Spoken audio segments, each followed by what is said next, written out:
Vous avez déjà corrigé quelqu'un sur votre prénom? Après la disparition de maman, emportée par le cancer, papa s'est soudain mis à m'appeler par son prénom et à m'acheter ses vêtements. Le matin de leur anniversaire de mariage, je me suis réveillée en sursaut. Il était assis au bord de mon lit, des roses partout dans la chambre, leur chanson de mariage tournant en boucle. Terrifiée, je me suis enfermée dans la salle de bain. Puis, j'ai découvert que j'étais enceinte, alors que je n'avais jamais eu de relation avec qui que ce soit. À la clinique de fertilité, les caméras de surveillance montraient papa me portant, inconsciente, à l'intérieur durant les 3 jours qui ont suivi les obsèques de maman, alors que je croyais seulement sombrer dans le chagrin. Après le décès, papa est resté 16 heures à l'hôpital, la main de maman dans la sienne, murmurant sans cesse « Je ne peux pas vivre sans toi, Sarah. S'il te plaît, reste avec moi. » Les infirmières ont dû intervenir pour lui administrer un calmant, afin qu'il accepte enfin de la laisser partir. De retour à la maison, il errait, fantomatique. Pendant des semaines, il a laissé toutes les affaires de maman à leur place. Sa tasse de café traînait encore sur le comptoir. La trace de son rouge à lèvres suffisait à me faire pleurer chaque matin. Il me demandait souvent « Emma, tu pourrais faire son poulet parmesan ce soir? Ça me donnerait l'impression qu'elle est encore parmi nous. » Pendant que je cuisinais, il passait et repassait de vieilles vidéos de famille dans le salon. Au tout début, entendre le rire de maman en permanence avait quelque chose de réconfortant, comme si elle était toujours là avec nous. Mais quand l'hiver a laissé place au printemps, la tristesse de papa a pris une tournure bien plus inquiétante. Il a arrêté de dormir dans leur chambre, préférant s'installer sur le canapé et m'a confié « Je ne peux pas dormir là, Emma. L'odeur de son parfum est partout. J'ai l'impression de l'entendre respirer. » Je le retrouvais parfois en pleine nuit, serrant son oreiller contre lui, murmurant dans le vide. J'ai proposé qu'il consulte un psychologue, ce qu'il a accepté, du moins au début, jusqu'à ce que je retrouve les cartes de rendez-vous jetées dans la poubelle. Soupir. Un soir d'avril, alors que je sortais de la salle de bain, il m'a appelé Sarah dans le couloir plongé dans l'obscurité. Il s'est aussitôt repris. « Pardon Emma, tu lui ressemblais tellement le temps d'un instant. » Mais ses excuses m'ont glacée, car son regard avait changé. J'ai insisté. « Papa, c'est moi, Emma, ta fille. » Il a hoché la tête sans un mot. J'espérais que ça s'arrêterait là, mais il a continué à m'appeler de plus en plus souvent par le prénom de maman. Je me persuadais que c'était juste une étape du deuil. C'est à ce moment qu'il a commencé à m'acheter exactement les mêmes vêtements que ceux que maman portait. Les horribles chemises à fleurs envahissaient mon armoire, et il prétendait « Elles étaient en promo. » J'ai pensé que ça tirait bien. Quand je lui faisais remarquer que c'était le style de maman, il se contentait de sourire, l'air étrange. Justement, mon shampoing était systématiquement remplacé par la marque que maman utilisait, et même si je le changeais, il revenait mystérieusement quelques jours plus tard. Et puis, un matin, j'ai découvert que toutes mes affaires avaient été déplacées dans leur chambre. Interloqué, je lui ai demandé pourquoi, et il a éclaté en sanglots. « J'ai besoin que tu sois près de moi, Sarah. Emma, pardon, Emma. » Les cauchemars empirent. Ce fut la dernière fois qu'il m'appela Emma. Je sentais que quelque chose de grave se préparait, mais je n'étais pas prête pour ce qui m'attendait le matin de leur anniversaire. Je me suis réveillée avec lui installé à mes côtés, un plateau de petit déjeuner, des roses partout, des bougies allumées, et leur chanson de mariage en fond sonore. Il m'a adressé un sourire étrange et a dit « Joyeux anniversaire, mon amour. 20 ans déjà, je n'arrive pas à y croire. » Je me suis redressée d'un bond. « Papa, mais qu'est-ce que tu fais ?» J'ai été prise de vertige, et il s'est contenté de sourire davantage. « Tu étais tellement tendue ces derniers temps, Sarah, alors j'ai mis un peu de calmant dans ton eau. » Paralysée, je l'ai vu sortir de la lingerie rouge. « Tu portais ça la nuit de notre mariage. Il est temps de la remettre. » Affolée, j'ai secoué la tête. « Papa, arrête, tu me fais peur. C'est moi,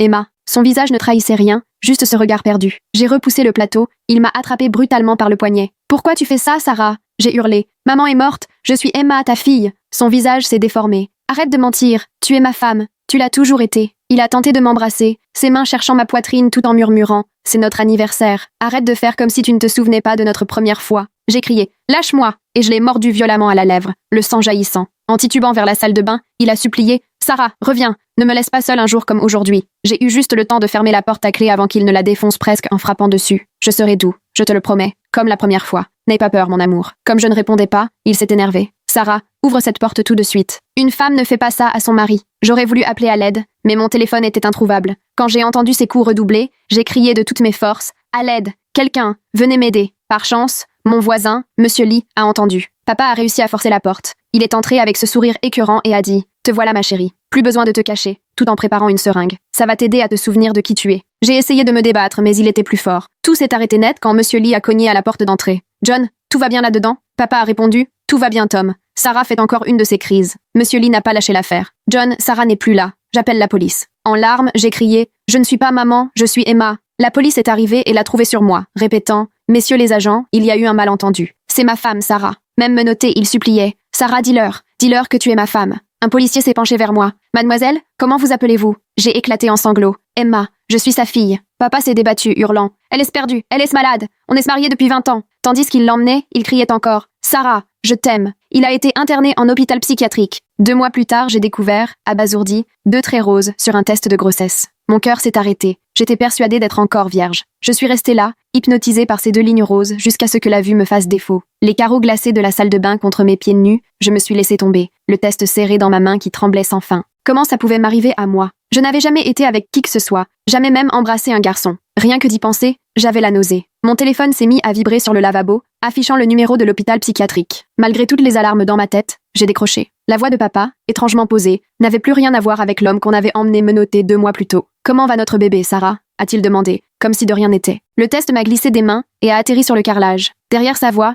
j'ai perçu un infirmier affolé qui chuchotait. Je sentais ma gorge se serrer. Comment pouvait-il être au courant? J'ai raccroché sans un mot, complètement chamboulée. Ce matin-là, quand il m'avait agressée, n'était pas la seule fois où j'avais ressenti ce malaise. Il y avait eu aussi ces 3 jours après l'enterrement de maman où tout me semblait irréel. Je croyais que c'était la peine, la fatigue d'avoir tout organisé, alors que papa était incapable de tenir debout. Mais maintenant, ça me revenait, la phrase qu'il avait prononcée. Je t'ai aidé à mieux dormir ces nuits-là, quand je m'étais plainte de mes absences. Ce souvenir m'a glacée. Ces jours perdus, ces rêves incohérents, ces courbatures que j'avais mises sur le compte d'une mauvaise nuit. Un coup frappé à la porte m'a fait sursauter. J'ai regardé par le Judas. Madame Chen, la voisine, un plat à gratin dans les bras. J'ai ouvert, essayant de paraître normale alors que tout s'effondrait autour de moi. Elle m'a adressé un sourire plein de douceur. J'ai fait trop de lasagne, ma chérie. Je me suis dit que ça te ferait plaisir. Puis elle a eu l'air soucieuse. Tu es sûre que ça va? Tu es toute pâle. J'ai esquissé un sourire forcé en prenant le plat. Oui, ça va. Je suis juste fatiguée. Merci. Bien sûr. Ah, au fait, je voulais te dire, après les obsèques de ta mère, je t'ai aperçu plusieurs fois marcher dans la maison en plein milieu de la nuit. Tu te dirigeais vers le garage. Il devait être 2 ou 3 heures du matin. J'étais inquiète, mais je ne voulais pas m'immiscer dans ta peine. Mes mains se sont mises à trembler. Le garage? Oui, plusieurs fois. Ton père m'avait dit que tu dormais mal et que le médecin t'avait donné quelque chose pour t'aider à trouver le sommeil. Elle m'a effleuré le bras. Allez, je te laisse te reposer. Dès qu'elle a disparu, je me suis précipitée vers le garage. À première vue, l'atelier de papa semblait parfaitement en ordre. Les outils rangés, l'établi impeccable, mais quelque chose clochait. J'ai fouillé derrière les cartons, sous les bâches, partout où il aurait pu dissimuler quelque chose. Derrière un vieux classeur, je l'ai trouvé. Une petite caméra vissée au mur, le voyant rouge encore allumé, en train de filmer. La date affichée était celle de la veille, alors que papa était interné depuis 2 mois. Mes mains tremblaient, tandis que je suivais le câble jusqu'à un ordinateur portable caché sous une bâche. L'écran affichait plusieurs fichiers vidéo. J'en ai ouvert un, tourné la semaine suivant les funérailles de maman. Ce que j'ai vu m'a retourné l'estomac. Moi, inconsciente, allongée sur la banquette arrière de la voiture de papa. L'angle de la caméra montrait toute la scène, mais à chaque fois que je tentais d'avancer, les moments cruciaux étaient effacés ou corrompus. Fichier après fichier, la même chose. Moi, inerte, et des coupures au moment où l'atrocité aurait eu lieu. Une boîte posée à côté de l'ordinateur a attiré mon attention. À l'intérieur, j'ai trouvé le journal de papa. Son écriture, d'habitude si régulière, était complètement fébrile. J'ai parcouru page après page, submergée par la douleur, jusqu'à tomber sur une phrase glaçante. Visite conjugale avec Sarah pendant son sommeil. Elle est plus docile quand le médicament fait effet, comme pendant notre lune de miel. J'ai pris en photo chaque page avec mon téléphone, le cœur battant, quand des pas m'ont cloué sur place. Tante Patricia était plantée sur le seuil du garage, visage impassible. « Emma, qu'est-ce que tu fais ici ?» J'ai dissimulé le journal derrière moi. Je cherchais quelque chose. Elle s'est approchée, et j'ai vu tout de suite qu'elle n'était pas étonnée. Son regard était froid, calculateur. C'est l'espace privé de ton père. Tu n'as rien à y faire. J'habite ici. J'ai bien le droit d'aller où je veux. Son sourire n'a rien atteint d'autre que sa bouche. Bien sûr. Tu sais, je viens voir ton père chaque semaine. Il va de mieux en mieux. Il redevient lui-même. Son regard s'est arrêté sur mes mains. C'est son journal, ça? Non. Ne me mens pas, Emma. Elle a voulu l'attraper. J'ai reculé. Il fait d'énormes progrès. Les médecins disent qu'il pourrait rentrer bientôt à la maison s'il continue sur cette lancée. Il m'a agressée. Il me prenait pour maman. Il était en plein deuil. On fait parfois des choses insensées quand on perd quelqu'un qu'on aime. Elle s'est rapprochée encore. Donne-moi ce journal. C'est privé. La sonnette d'entrée a retenti, me sauvant in extremis.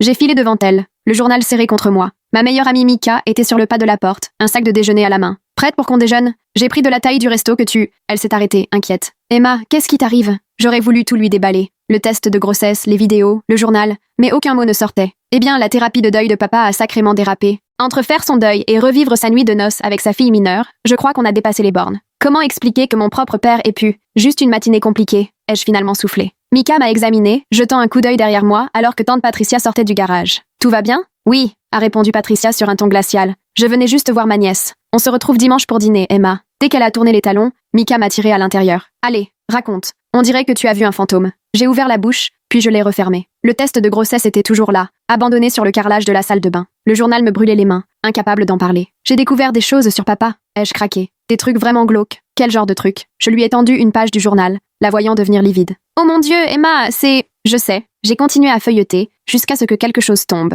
Des reçus médicaux pour des produits de fertilité, commandés en ligne 2 mois avant la mort de maman, avec ma signature imitée. Il avait tout prémédité, ai-je murmuré. Pendant que maman mourait, il préparait déjà. Mika m'a attrapé les épaules. Il faut appeler la police. C'est une preuve en béton. Non! Ce mot est sorti plus fort que je ne l'aurais voulu. Je ne peux pas. Pas encore. Il faut d'abord que je comprenne tout ce qui s'est passé. Mon téléphone s'est mis à sonner. Dr Hoffman, le psychiatre de papa. J'ai laissé sonner, mais il a rappelé aussitôt. Emma, c'est le Dr Hoffman. Votre père fait de vrais progrès. Il voudrait vous présenter ses excuses. Je pense qu'une visite pourrait vraiment vous faire du bien à tous les deux. Je ne crois pas que ce soit une bonne idée. Il regrette sincèrement, vous savez. Le traitement l'aide à voir les choses avec plus de lucidité. Il comprend désormais que vous êtes sa fille, pas Sarah. Je serrai le reçu des médicaments pour la fertilité dans ma main. Je vais y réfléchir. Parfait. Et puis Emma, votre tante m'a dit que vous étiez très stressée en ce moment. Si jamais vous avez besoin de parler, j'ai coupé court à la conversation. Mika n'a pas quitté mon visage du regard. Tu ne comptes quand même pas aller le voir? Non, mais il y a un truc qui ne tourne pas rond. Comment il a su pour... Impossible de prononcer le mot grossesse. Comment il arrive encore à tout contrôler à distance? On a passé l'heure suivante à décortiquer le journal et les reçus, chaque page révélant un peu plus l'ampleur de l'horreur. Des plans écrits avec précision, des dosages,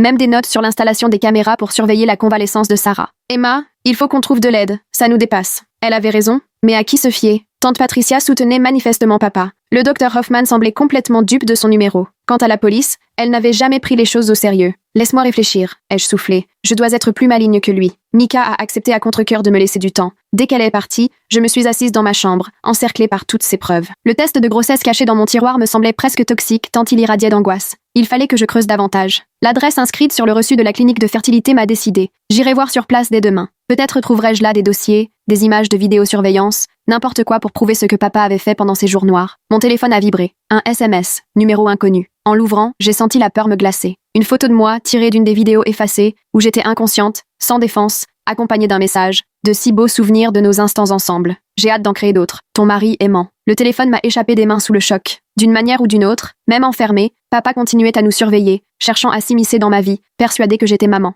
J'ai attrapé le journal et les reçus, tout entassés dans un sac. Quoi qu'il advienne, il fallait absolument protéger ses preuves. J'étais convaincue que les fameux progrès de papa n'étaient en aucune façade de plus. Et si tante Patricia obtenait ce qu'elle voulait, il finirait par revenir à la maison. Le lendemain, j'ai pris la voiture en direction de la clinique. Mika à mes côtés. Je tenais le volant si fort que j'en avais les jointures blanches. À l'accueil, la secrétaire m'a adressé un sourire de façade qui s'est effacé aussitôt qu'elle a vu mon expression. Je lui ai expliqué que je voulais des informations sur des rendez-vous remontant à plusieurs mois. Elle a pianoté sur son clavier, puis ses sourcils se sont froncés. Après s'être excusée, elle est revenue accompagnée d'une femme plus âgée, Beth, la responsable de la clinique. Beth a blémi en découvrant les reçus. Elle nous a fait entrer dans un bureau à l'écart et a fermé la porte. Une fois les dates vérifiées dans son système, elle a confirmé qu'une femme correspondant à ma description avait effectivement été amenée ces jours-là. Les rendez-vous étaient à mon nom, mais la signature sur les papiers de consentement n'avait rien à voir avec la mienne. Elle a imprimé tout ce qu'elle pouvait légalement, y compris des captures d'écran de la vidéosurveillance où l'on voyait papa porter une femme inconsciente dans la clinique. J'ai eu la nausée en me découvrant, inerte, dans ses bras. Beth a murmuré qu'elle se souvenait de maman, qui avait tenté une FIV là il y a des années, et s'était toujours demandé pourquoi papa revenait demander des traitements pour sa femme, alors que tout le monde savait que Sarah était morte. Sur le chemin du retour, Mika serrait les preuves pendant que j'essayais de ne pas vomir. On a décidé de tout photocopier et de cacher les doubles à différents endroits. À peine garé sur le parking d'une boutique de photocopie, j'ai remarqué la voiture de tante Patricia 3 véhicules derrière nous depuis la clinique. À l'intérieur, j'ai fait les copies en vitesse pendant que Mika montait la garde. Patricia est entrée pile au moment où je terminais, feignant la surprise, lançant des banalités tout en jetant des coups d'œil aux enveloppes où je rangeais les documents. Quand elle a tenté d'en attraper une, j'ai tout ramassé et annoncé qu'on s'en allait. Plus tard, de retour chez moi, j'ai trouvé 3 enveloppes de papa sur le plan de travail de la cuisine, toutes adressées à Sarah, écrites de sa main. Mes mains tremblaient quand j'ai ouvert la première. Il y parlait de la famille qui allait bientôt s'agrandir, de son impatience à l'idée du bébé, ajoutant des rappels pour les examens prénataux. La deuxième lettre contenait des échographies qu'il avait réussi à se procurer, avec des flèches et des commentaires sur « notre miracle ». La troisième m'a glacée. Il y décrivait en détail comment il comptait transformer ma chambre en chambre de bébé. J'ai pris en photo chaque lettre avant de les dissimuler avec le reste des preuves. Mon téléphone n'arrêtait pas de sonner, toujours des numéros inconnus que je laissais sur messagerie. Quand j'ai fini par écouter, c'était encore papa, alternant entre Sarah et Emma, parfois même dans le même message. Les jours suivants, je sentais toujours plus l'emprise de papa. Mon chef m'a convoqué, préoccupé par ma santé mentale, car papa l'avait appelé pour lui dire que je faisais des crises et que j'avais besoin d'un arrêt. J'ai bien vu à sa tête qu'il pensait que le problème venait de moi. J'ai demandé mon dossier médical à notre généraliste pour apprendre que papa figurait encore comme contact d'urgence et représentant légal depuis mon enfance. La secrétaire, gênée, m'a expliqué qu'elle ne pouvait rien me donner sans son accord. Impossible de changer cette situation. Il fallait une évaluation psychologique pour prouver que j'étais capable de gérer mes soins. À bout, j'ai pris rendez-vous avec une thérapeute que Mika avait trouvée sur Internet. Le docteur Martinez semblait d'abord à l'écoute, notant tout ce que je lui racontais. Mais dès que j'ai prononcé le nom de papa, son visage s'est transformé. Elle a posé son stylo et m'a appris qu'elle était sa cousine. Derrière elle, des photos de famille que je n'avais pas remarquées les montraient tous ensemble lors de réunions. Elle a insinué que mes accusations n'étaient qu'une réaction au deuil, et m'a proposé des anxiolytiques. Je suis sortie de son cabinet plus désemparée que jamais. Cette nuit-là, impossible de trouver le sommeil. Le moindre bruit dans la maison me faisait sursauter. Vers 2 heures du matin, j'ai filé dans le bureau de papa, une lampe torche à la main. L'ordinateur était verrouillé, mais je connaissais ses petites habitudes. Son mot de passe, c'était la date d'anniversaire de maman. Tout était rangé à la perfection. Dans un dossier intitulé « Rétablissement de Sarah », j'ai découvert des centaines de photos de moi endormies, prises sur des mois. Un autre regroupait des recherches sur des substances liées à la fertilité et leurs effets. Mais ce qui m'a glacée, c'est le dossier « Projet Renaissance Sarah ». À l'intérieur, il y avait des plans détaillés remontant au diagnostic de maman, des tableaux sur mon cycle, des notes sur des substances impossibles à détecter, même des schémas d'architecte pour transformer le sous-sol. J'ai tout copié sur une clé USB, les mains tremblantes au point de la lâcher. J'ai entendu une portière claquer dehors, et en jetant un œil par les stores, j'ai vu la voiture de tante Patricia dans l'allée. Elle avait un double des clés. J'ai éteint l'ordinateur en vitesse et me suis éclipsée par la porte de derrière, juste à temps pour l'entendre entrer par l'avant. Le lendemain matin, j'ai retrouvé des vitamines prénatales dans mon armoire à pharmacie. Je ne les avais jamais achetées. Le ticket de caisse à l'intérieur remontait à 2 mois, avant même la mort de maman. Je les ai toutes jetées dans les toilettes et échangé les serrures de ma chambre et de la salle de bain. Au supermarché, je suis tombée sur plusieurs amies du club de lecture de maman. Elles m'ont félicité pour ma grossesse et demandé des nouvelles de mes fiançailles. Quand j'ai essayé de leur expliquer que je n'étais pas fiancée, elles se sont échangées des regards lourds de sous-entendus. Il s'avère que papa les avait appelées depuis l'hôpital pour leur annoncer la merveilleuse nouvelle d'un bébé à venir. J'ai laissé tomber mes courses et suis partie directement chez Mika. En voyant ma tête, elle m'a fait entrer sans un mot. Tandis que j'essayais de reprendre mes esprits sur son canapé, elle a contacté toutes les personnes susceptibles d'aider. Les pistes n'ont rien donné, puis elle s'est souvenue de son ami Jordan qui travaillait en pharmacie. On l'a retrouvé dans un café. Quand je lui ai montré les reçus des somnifères, il a blêmi. Il connaissait les ordonnances. Papa venait les chercher depuis des mois, en disant que c'était pour mon anxiété. Les doses étaient telles qu'elles pouvaient plonger quelqu'un dans l'inconscience pendant des heures. Il nous a aussi appris quelque chose qui m'a coupé le souffle. Papa avait un rendez-vous à la clinique de fertilité le mois suivant. Leur système mentionnait « Poursuite du traitement pour les problèmes de fertilité de l'épouse ». Jordan a imprimé tous les documents disponibles et a promis de surveiller les prochaines ordonnances. Savoir que le père d'Emma avait tout planifié pendant que sa mère allait mourir me donne la nausée pour elle. Découvrir les reçus prouvant qu'il avait acheté ses médicaments avant même la mort de maman, c'est une trahison inimaginable. Ce soir-là, quelqu'un a frappé à la porte. C'était ma cousine Stéphanie, un colis dans les bras, disant que tante Patricia lui avait demandé de me le remettre. Je l'ai remerciée, mais je l'ai avertie de se méfier de Patricia. Devant son air étonné, je me suis bornée à lui dire qu'elle pouvait me faire confiance et de ne jamais rester seule avec notre tante. Dans le colis, il y avait des vêtements de maternité, tous au goût et à la taille de maman. L'étiquette disait « Pour notre famille qui s'agrandit, avec tout mon amour, ton mari dévoué ». J'ai passé l'heure suivante à sauvegarder toutes mes preuves sur le cloud, créant plusieurs comptes sous différents noms. Pendant le transfert, j'ai remarqué que mon ordinateur portable ramait bizarrement. Un rapide contrôle m'a révélé qu'un spyware avait été installé, à la date où tante Patricia m'avait emprunté l'ordinateur pour consulter ses mails la semaine précédente. J'ai tout réinitialisé, mais le mal était fait. Impossible de savoir ce qu'elle avait pu voir. Compte bancaire, mail, historique, tout était potentiellement compromis. Le lendemain, le sergent de police à qui j'ai parlé n'a presque pas levé les yeux de ses papiers. Il m'a expliqué que les ordonnances d'éloignement ne s'appliquaient pas aux patients internés, puisqu'ils étaient déjà sous surveillance. Quand je lui ai montré les preuves du harcèlement, il a haussé les épaules et m'a conseillé de changer de numéro. Le système ne protège pas vraiment contre quelqu'un qui, officiellement, est déjà enfermé. Ce soir-là, j'ai rejoint Jordan et Beth chez Mika. Eux aussi avaient perdu des proches dans des circonstances semblables. La sœur de Jordan, traquée par un ex même après son incarcération, l'amie de Beth, contrôlée par son mari depuis la prison. Nous n'étions pas seuls, ce qui rendait la situation encore plus effrayante. Combien d'autres vivaient la même chose? On a mis en place un système de communication, mots de code, points réguliers, lieu de rendez-vous sûr. On se serait cru en guerre, mais que faire d'autre? En fouillant l'ordinateur pro de papa, j'ai retrouvé d'autres preuves de sa folie. Le dossier Projet Sarah Renaissance allait encore plus loin que ce que j'avais vu. Des fichiers cryptés qu'il m'a fallu des heures à décrypter montraient jusqu'où il avait perdu pied. Il était persuadé que maman n'était pas morte, qu'elle s'était réincarnée en moi, et qu'en me mettant enceinte, il achèverait sa résurrection. Un fichier m'a donné la nausée. Des notes sur l'apparence de maman à mon âge, notre ressemblance, et le fait qu'il l'avait remarqué quand je n'avais que 14 ans. Il avait tout planifié depuis des années, attendant le moment opportun. Le cancer de maman avait été son occasion. Le jour où Marcus, l'ami d'enfance de papa, m'a contacté après avoir été mis au courant par Monsieur Lee, j'ai compris bien des choses. Autour d'un café, il m'a révélé que la mère de papa était morte en couche, alors qu'il était encore enfant. Papa avait grandi auprès de sa grand-mère, qui ne cessait de lui répéter qu'il avait appelé sa mère en naissant.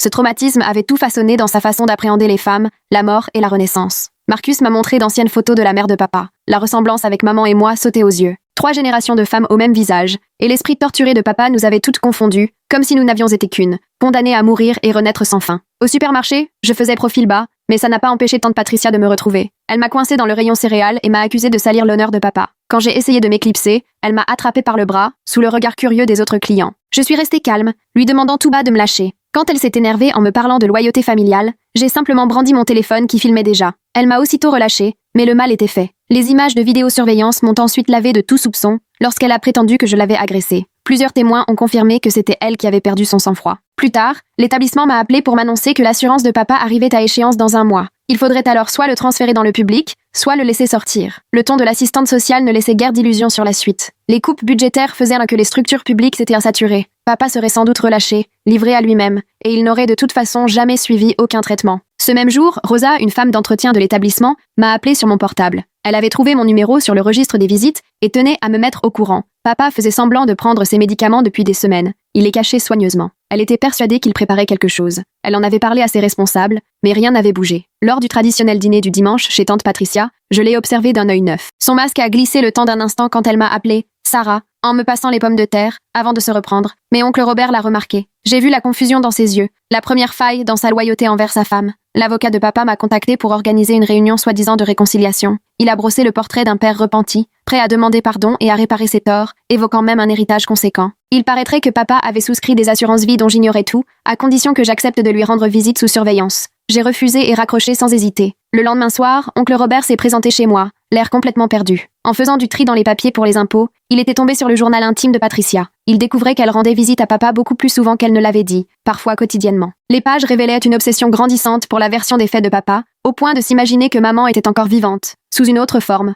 en moi. Nous avons convenu qu'il continuerait à surveiller Patricia sans rien laisser paraître. Il est reparti accablé, conscient qu'il vivait avec une femme dont la raison vacillait. Le carnet de Monsieur Lee s'est révélé une véritable mine d'or. Il y consignait les événements étranges depuis la mort de maman, d'abord par simple sollicitude pour un voisin en deuil. Mais à la lecture, le tableau était glaçant. Papa faisait venir des artisans pour travailler à la cave en mon absence, recevait des livraisons de matériel médical, s'activait la nuit dans le garage pendant que j'étais censée dormir. Le témoignage le plus dérangeant racontait comment il avait vu papa me porter, inconsciente, jusqu'à la voiture à plusieurs reprises pendant ces jours troubles après les funérailles de maman. Monsieur Lee s'était imaginé que j'étais malade de chagrin et que papa m'emmenait à l'hôpital. Il n'avait jamais soupçonné la vérité. En me renseignant sur les artisans, j'ai retrouvé l'entreprise qui était intervenue. L'ouvrier que j'ai interrogé se souvenait parfaitement du chantier. Papa voulait transformer une pièce du sous-sol en salle médicale, soi-disant pour s'occuper de sa femme malade à domicile. L'ouvrier trouvait ça louche, puisque tout le quartier savait déjà que Sarah était décédée, mais il n'était pas payé pour poser des questions. Je l'ai convaincu de me montrer le bon de commande. Ce que j'y ai découvert m'a glacé. Ventilation médicale,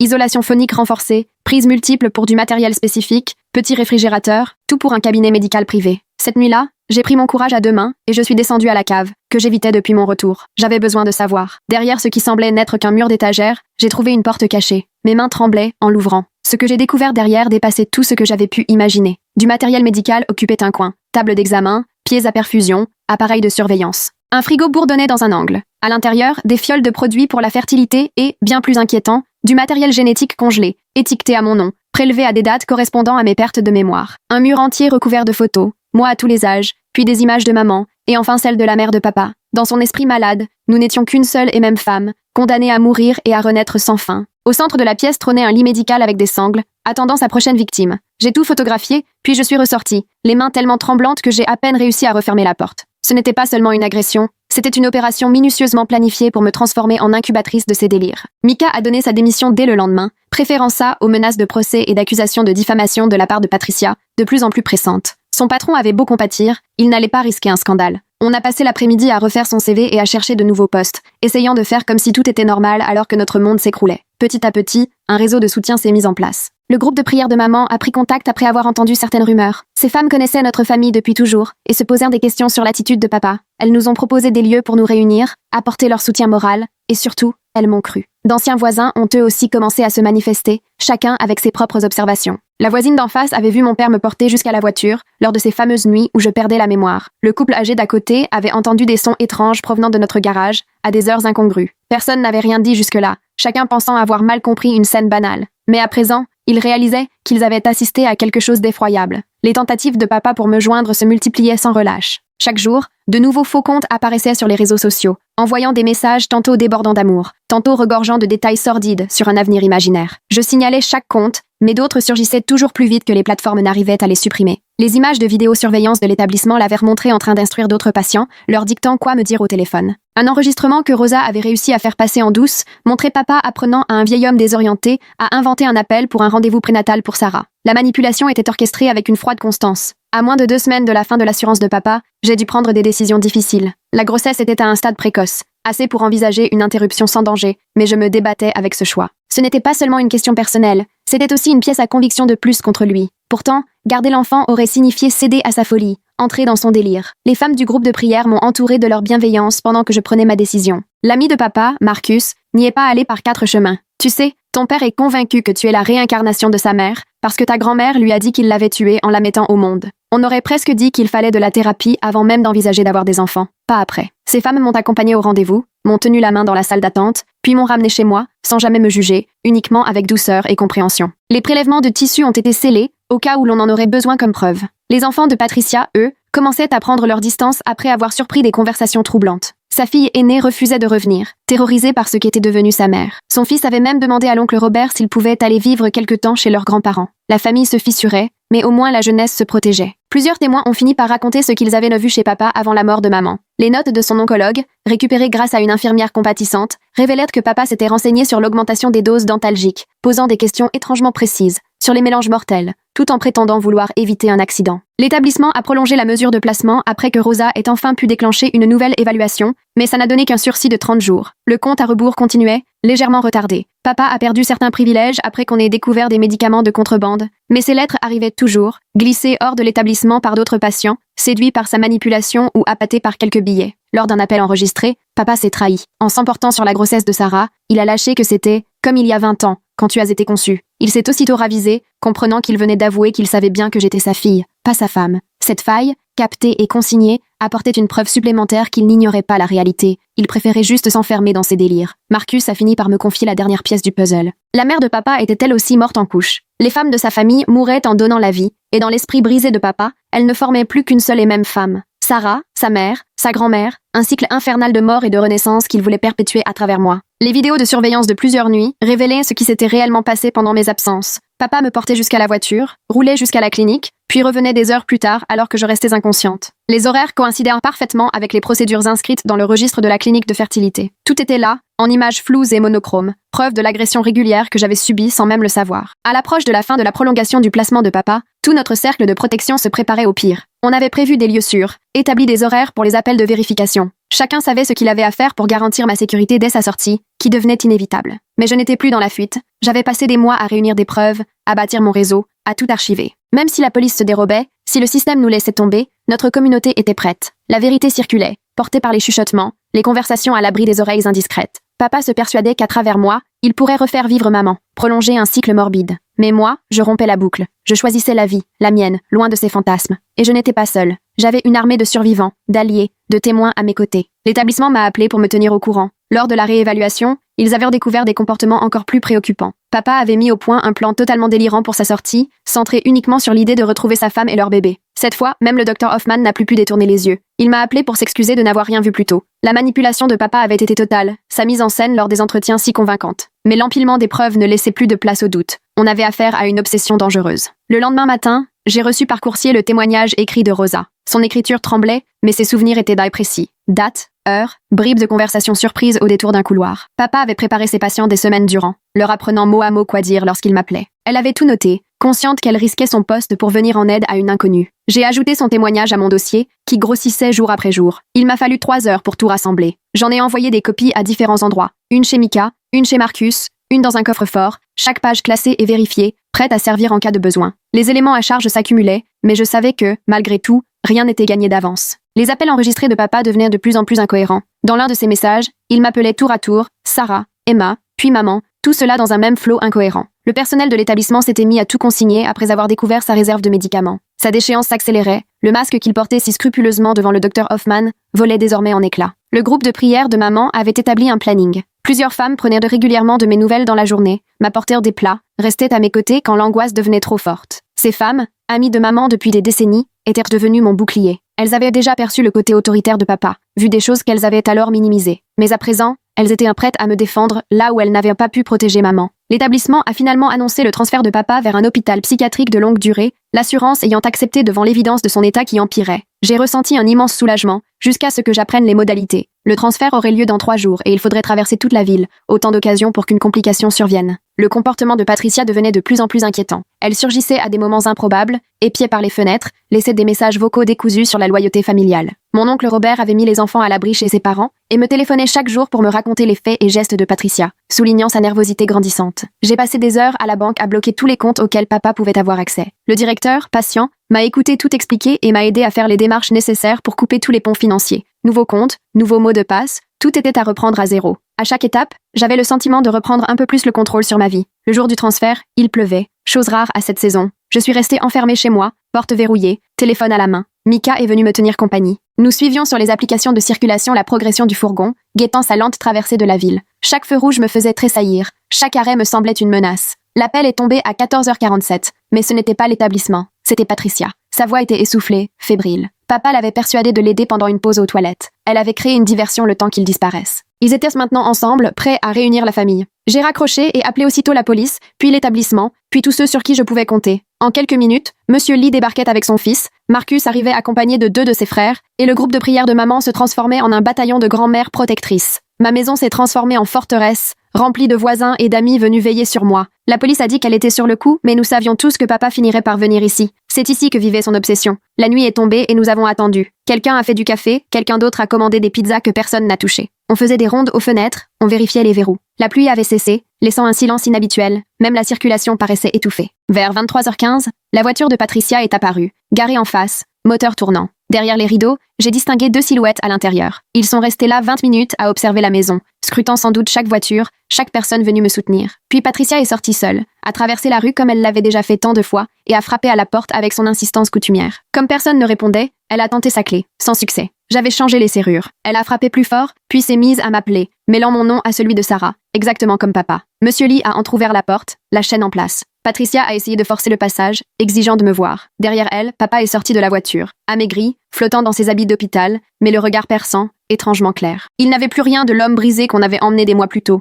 Il a remonté l'allée, lentement mais avec détermination. Patricia s'est effacée pour le laisser passer. Il s'est arrêté devant la porte, cherchant mon regard derrière Monsieur Lee. Quand il a parlé, sa voix était étonnamment calme. Il disait qu'il y avait eu un malentendu, qu'il allait mieux, qu'il voulait simplement voir sa femme et sa fille. Je restais en retrait, dans le salon, entouré de mes protecteurs. Par l'entrebâillement, je le voyais essayer d'apercevoir l'intérieur. Il a appelé mon nom, Emma cette fois, pas Sarah, disant qu'il comprenait enfin, que le traitement l'avait aidé à y voir plus clair, qu'il savait désormais que j'étais sa fille, qu'il voulait juste s'excuser, arranger les choses. La police est arrivée alors qu'il n'avait pas fini sa phrase. 3 voitures, gyrophares allumés. Papa n'a pas bronché, il est resté parfaitement immobile, les mains bien en vue, aucun geste déplacé. Patricia s'est mise à hurler à la persécution, aux droits de la famille, mais les policiers ne l'ont pas écouté, totalement concentré sur papa. Il s'est laissé faire, a même esquissé un sourire quand ils lui ont passé les menottes. Mais au moment où ils l'ont dirigé vers la voiture, il s'est retourné. Nos regards se sont croisés dans l'embrasure de la porte. Son masque a vacillé, l'espace d'un instant. La folie était toujours là, plus brûlante que jamais. Il a articulé un mot,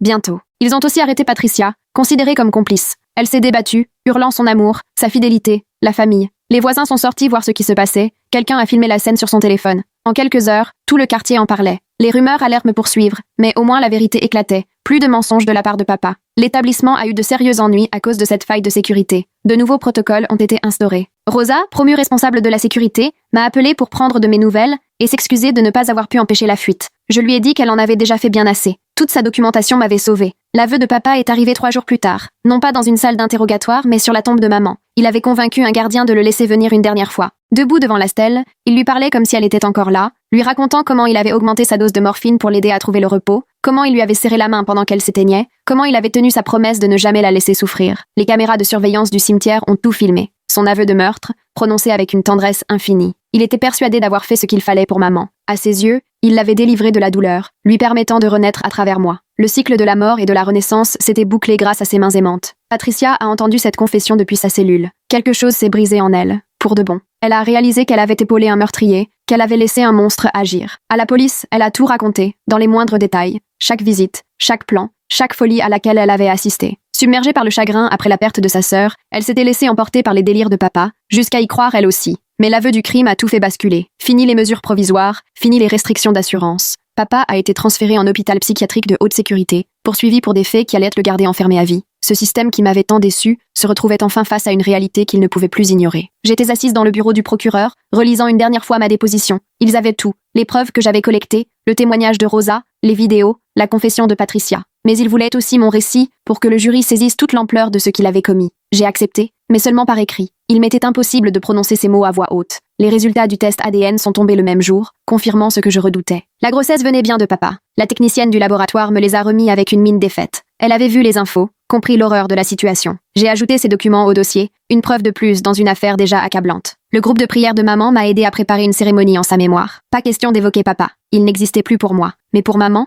c'était un vrai au revoir, cette fois. On l'a célébrée dans le jardin de leur église, entourée des fleurs qu'elle aimait tant. J'ai parlé de la femme qu'elle était vraiment, pas du fantasme de papa, mais de celle qui m'avait élevée, aimée, protégée du mieux qu'elle pouvait. Oncle Robert est venu avec ses enfants. Ils étaient perdus, inquiets, essayant de comprendre ce que leur mère avait fait. Je leur ai dit la vérité, adaptée à leur âge, pour les rassurer. Rien de tout cela n'était de leur faute. Leur mère avait été submergée par le chagrin. J'ai expliqué. Parfois, la tristesse pousse les gens à faire des choses terribles. Ils ont acquiescé, grave, comme s'ils avaient déjà tout compris. J'ai trouvé une nouvelle psy grâce au groupe de prière, le docteur Catherine Chen, sans aucun lien avec papa, aucune ambiguïté. Lors de notre première séance, je n'ai fait que pleurer, pendant qu'elle restait là, silencieuse, à me tendre des mouchoirs. Aucun jugement, aucune pression pour prendre des médicaments, juste un espace où laisser sortir tout ce que j'avais contenu. Il faudra du temps, m'a-t-elle dit. La guérison vient toujours avec le temps. La maison avait changé d'atmosphère avec ses nouvelles serrures et son système d'alarme flambant neuf. Pourtant, il restait des traces de l'obsession de papa. Une photo glissée derrière un meuble, l'odeur de maman qui flottait encore dans des recoins inattendus. Chaque découverte rejoignait la boîte destinée au procureur, preuve supplémentaire du jeu malsain qu'il avait mené des années durant. Mika, elle, avait trouvé un nouveau poste dans une association d'aide aux victimes. Son expérience à mes côtés lui avait révélé sa vocation. On a fêté ça autour de notre plat thaï habituel, en faisant semblant, l'espace d'une soirée, que tout redevenait normal. Elle allait aussi emménager dans un appartement plus grand, avec une chambre prête au cas où je voudrais quitter la maison de mon enfance. La date du procès a été fixée 6 mois plus tard. L'avocat de papa a tenté de plaider l'irresponsabilité pénale, affirmant qu'il n'avait plus conscience de ses actes. Mais les enregistrements prouvèrent le contraire. Il comprenait parfaitement la situation. Il avait juste préféré s'enfermer dans ses délires. Cette nuance comptait pour la justice, même si au fond, cela ne changeait rien à ce qu'il m'avait infligé. J'ai commencé à faire mes cartons, un peu chaque jour. La maison était saturée de souvenirs, de douleurs. Marcus m'a aidé à trier, à décider ce qu'il fallait garder ou jeter. Les affaires précieuses de maman sont parties au garde-meuble. Tout ce que papa avait sali a terminé au feu. Voir la fumée s'envoler, c'était comme respirer à nouveau. Ma demande de changement de nom a été acceptée un mardi. J'ai laissé tomber Emma pour devenir Catherine, mon second prénom, celui de la mère de maman. Un nom que papa n'avait jamais prononcé, jamais entaché par ses folies. La juge qui a signé la décision était une amie du club de lecture de maman. Elle m'a prise dans ses bras, murmurant que maman aurait été fière de moi. Le groupe de soutien se réunissait chaque semaine dans la cave de l'église. D'autres survivantes partageaient leur histoire, leurs astuces, leur courage. Au début, je me contentais d'écouter, bouleversée de découvrir à quel point mon récit ressemblait à tant d'autres. Tant de gens piégés par quelqu'un qui prétendait les aimer, tant de systèmes incapables de les protéger. Le jour du déménagement est arrivé avec la première neige. Mika nous avait trouvé un appartement parfait de l'autre côté de la ville. Immeuble sécurisé, gardien, zéro souvenir. Mon cercle d'amis est venu nous prêter main forte pour transporter les cartons, faire le ménage. Le soir, la maison était vide. J'ai laissé les clés à l'agence sans me retourner. L'appartement sentait la peinture fraîche, le renouveau. On a commandé des plats chinois, on a mangé assise par terre au milieu des cartons. Pour la première fois depuis des mois, je me suis sentie en sécurité, pas seulement protégée par les autres, mais vraiment apaisée, chez moi. Papa ne pouvait plus m'atteindre ici. Ses délires n'avaient de plus de prise dans ce nouvel espace. J'ai commencé à chercher du travail, doucement, à retrouver un semblant de vie normale. L'association où travaillait Mika proposait un poste administratif. Ce n'était pas exceptionnel, mais c'était stable, porteur de sens. L'entretien s'est bien passé quand j'ai expliqué mon trou dans le CV. Ils ont compris. Ils avaient déjà vu ça. 6 mois plus tard, j'attendais dans la salle du tribunal. Le procès allait commencer. J'avais témoigné la veille,